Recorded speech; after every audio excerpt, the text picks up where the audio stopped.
Hey guys, welcome back to channel. Hope you all doing good. Guys, இன்னைக்கு இந்த வீடியோவில் நம்ம ஒரு சூப்பரான ரெசிபி தாங்க பண்ண போகிறோம். அதாவது கல்யாண வீட்டு நெய் சோறு எப்படி பண்ணுறது தாங்க பார்க்க போகிறோம். வாங்க வீடியோக்குள்ளே போகலாம்.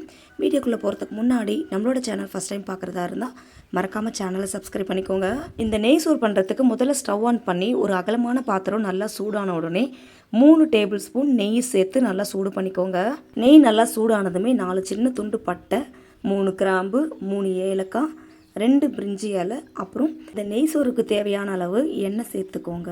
இந்த நெய் சோறில் நம்ம மிளகாய் தூள், கரம் மசாலா, சிக்கன் மசாலா எதுவும் சேர்க்க போகிறதில்ல. அதனால் உங்கள் காரத்திற்கு எவ்வளோ பச்சை மிளகாய் வேணுமோ அத்தனை பச்சை மிளகாய் சேர்த்துக்கோங்க. அடுத்ததாக 2 பெரிய வெங்காயத்தை நல்லா தீன் ஸ்லைசஸாக கட் பண்ணி இதில் சேர்த்துக்கோங்க. இது கூட இந்த வெங்காயம் வதங்குறதுக்கு தேவையான அளவு கல் உப்பு சேர்த்து இந்த வெங்காயத்தை பொன்னிறமாக வர வரைக்கும் வதக்காமல் இந்த மாதிரி கண்ணாடி பதம் வர வரைக்கும் வதக்கி விட்டுக்கோங்க. வெங்காயம் இந்த அளவு நல்லா கண்ணாடி பதம் வந்த உடனே ஒரு 1/4 கைப்பிடி அளவு புதினா, 1/4 கைப்பிடி அளவு கொத்தமல்லி சேர்த்துக்கோங்க. கூடவே 1/2 டேபிள் ஸ்பூன் இஞ்சி பூண்டு பேஸ்ட்டு சேர்த்து இந்த இஞ்சி பூண்டு பேஸ்ட், புதினா, கொத்தமல்லியெல்லாம் நல்லா வதங்கி வர வரைக்கும் வதக்கி விட்டுக்கோங்க. இப்போ பாருங்கள், நம்ம சேர்த்த இஞ்சி பூண்டு பேஸ்ட், புதினா, கொத்தமல்லி எல்லாமே நல்லா வதங்கி வந்திருக்கு. இந்த ஸ்டேஜில் ஒரே ஒரு பெரிய உருளைக்கிழங்க அதோட தோல் சீவிட்டு கொஞ்சம் பெரிய பீஸாகவே கட் பண்ணி இதில் சேர்த்துக்கோங்க. கூடவே பச்சை பட்டாணியை ஒரு 8 மணி நேரம் தண்ணியில் நல்லா ஊற வச்சுட்டு அதுக்கப்புறம் வாஷ் பண்ணிவிட்டு இதில் சேர்த்துக்கோங்க. நம்ம சேர்த்த உருளைக்கிழங்கன் பச்சை பட்டாணியை கொஞ்சம் நேரத்துக்கு அப்படியே வதக்கி விட்டுக்கோங்க. வதக்கி விட்டதுக்கப்புறமா ஒரு மூடி போட்டு கொஞ்சம் நேரத்துக்கு அப்படியே குக் பண்ணுங்கள். இடைக்கிடைக்கு மூடி ஓப்பன் பண்ணி நல்லா மிக்ஸ் பண்ணி விட்டுக்கோங்க. அப்போ தான் அடி பிடிக்காமல் இருக்கும். இப்போ பாருங்கள், நம்ம சேர்த்த உருளைக்கிழங்கு பச்சை பட்டாணி ஓரளவு நல்லா வெந்து வந்திருக்கு. இப்போது இதில் ஒரே ஒரு பெரிய சைஸ் தக்காளியை 8ஆக கட் பண்ணி சேர்த்துக்கோங்க. கூடவே 2 டேபிள் ஸ்பூன் தயிர், அப்புறம் 100 ml காய்க்காத பசும்பால் சேர்த்துக்கோங்க. உங்களுக்கு பசும்பால் வேணான்னா நீங்கள் தேங்காய் பால் கூட சேர்த்துக்கலாம். இது எல்லாமே சேர்த்துட்டு கொஞ்சம் நேரத்துக்கு அப்படியே நல்லா வதக்கி விட்டுக்கோங்க. இதுதான் இந்த சாதத்துக்கு தேவையான அளவு தண்ணி சேர்க்க போகிறோம். நான் இன்றைக்கி ஒரே ஒரு கிளாஸ் அளவு பாஸ்மதி அரிசி எடுத்திருக்கேன். 1 கிளாஸ் பாஸ்மதி அரிசிக்கு 1.5 கிளாஸ் அளவு தண்ணி சேர்த்துக்கோங்க.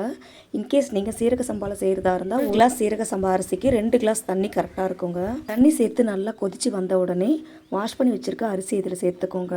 அரிசி சேர்த்துட்ட பிறகு கரண்டி வச்சு லைட்டாக மிக்ஸ் பண்ணி விட்டுக்கோங்க. ரொம்ப போட்டு கிண்டக்கூடாது, அரிசி உடஞ்சிடும். அதனால தான் தண்ணி சேர்த்து நல்லா மிக்ஸ் பண்ணி விட்டுட்டு உப்பு இருக்கான்னு செக் பண்ணிவிட்டு கம்மியாக இருந்தால் இப்போ சேர்த்துக்கோங்க. எப்போவுமே இந்த மாதிரி 1 பாட் ரைஸ் செய்யும்போது லைட்டாக உப்பு கரிக்கிற மாதிரி இருக்கணும். அப்போ தான் சாதம் வெந்து வரும்போது உப்பு கரெக்டாக இருக்குங்க. உப்பெல்லாம் செக் பண்ணிட்ட பிறகு ஒரு மூடி போட்டு கொஞ்சம் நேரத்துக்கு அப்படியே நல்லா கொதிக்க விட்டுக்கோங்க. இந்த மாதிரி அரிசியும் தண்ணியும் நல்லா ஈவனாக வந்த பிறகு திரும்பவும் மூடி போட்டு அதுக்கு மேலே வெயிட் வச்சுக்கோங்க.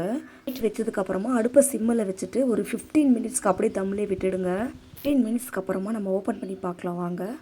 பாருங்கள், அரிசி எவ்வளோ குச்சி குச்சியாக இருக்குது. இந்த மாதிரி இருந்தாவே சாதம் நல்லா உதிரி உதிரியாக இருக்குன்னு அர்த்தங்க. நம்மளோட சூப்பரான கீ ரைஸ், அதாவது கல்யாண வீட்டு நெய் சோறு ரெடி ஆகிடுச்சு. கீ ரைஸில் நம்ம பச்சை பட்டாணி, உருளைக்கிழங்குலாம் சேர்த்துருக்கிறதுனால குழந்தைங்களுக்கு சூப்பரான ஒரு லஞ்ச் பாக்ஸாக இருக்குங்க. கண்டிப்பாக இந்த வீடியோவை சேவ் பண்ணிவிட்டு அடுத்த முறை ட்ரை பண்ணி பாருங்கள்.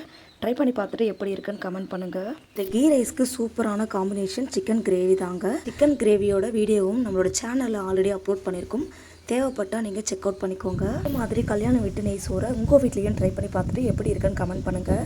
அண்ட் இந்த வீடியோ உங்களுக்கு பிடிச்சிருந்தா லைக், ஷேர், கமெண்ட் மறக்காமல் சப்ஸ்கிரைப் பண்ணுங்கள். தேங்க்யூ ஃபார் வாட்சிங்.